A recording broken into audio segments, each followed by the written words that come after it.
Goeiedag, good day, fellow South Africans and citizens of the world. And yesterday, Ramaphosa appeared before the Zondo Commission, unlike his previous president, Jacob Zuma, who is not having a bar of it. He is above the law. But let's get back to what Ramaphosa had to say. Well, doesn't look too bright and squeaky clean for the ANC, that's for sure.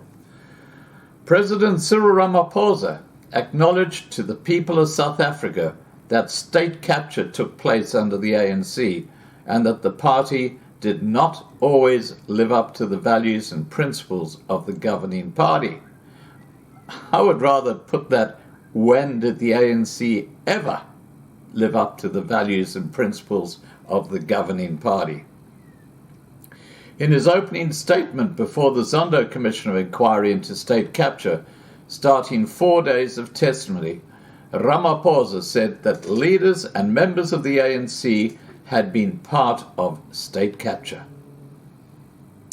He said, "State capture took under our watch. The vast majority of ANC leaders, members and cadres are vehemently opposed to corruption in all its manifestations." Well, I don't think so. I think they're all on the gravy train, quite honestly. Anyway, let's continue with Ramaphosa's burblings, shall we? Ramaphosa appeared before the commission voluntarily, unlike his predecessor, former President Jacob Zuma, who has ignored a series of summons to give testimony in the 40 different areas of interest he has been implicated in during the almost 3 years of sittings of the Commission.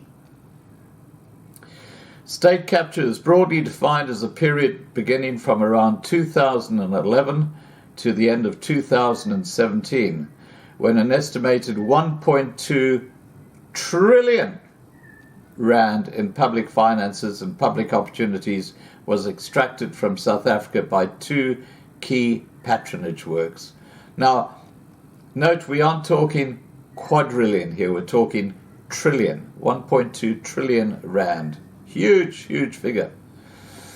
The Commission must determine if it existed, how it functioned, and how this form of grand corruption can be prevented in the future. Well, it would be good if they started arresting people on these state capture charges, but hey, don't hold your breath, guys. This is the corrupt gangster ANC government. Ramaphosa said in his opening words, "I was talking to a fellow head of state and I said I would be appearing before the commission. And he said, 'how can you do that?' And I said, 'This is how our democracy works.'" He compared the Zondo Commission to the Truth and Reconciliation Commission, which started hearings 25 years ago. Anyway, he went on to say, "I appear before the Commission not to make excuse or defend the indefensible. Corruption is not a new phenomenon in South Africa. The apartheid system," here we go, the apartheid system, the old, when you're on the ropes, you pull out that little word, don't you? Okay. The apartheid system was morally and systematically corrupt. He said that the ANC had first been explicitly told about the Gupta's family growing influence in government when Transport Minister Fikile Mbalula, then Sports Minister, revealed in a party executive committee meeting that he had been told of his portfolio by a Gupta brother. Wow. Amazing, isn't it? You can't make up this shit. Ramaphosa went on to say, "At the time, the statement did not prompt any specific concerns. More reports began to surface about the capture of state enterprises and the undue influence of the Gupta family in executive positions and appointments. The issue of state capture became increasingly a subject of discussion. But corruption is covert activity. Without direct evidence and without investigative capability, it is difficult to confront." And that's why Tokyo Sekwali's statement last week in the press conference must be giving Ramaphosa sleepless nights.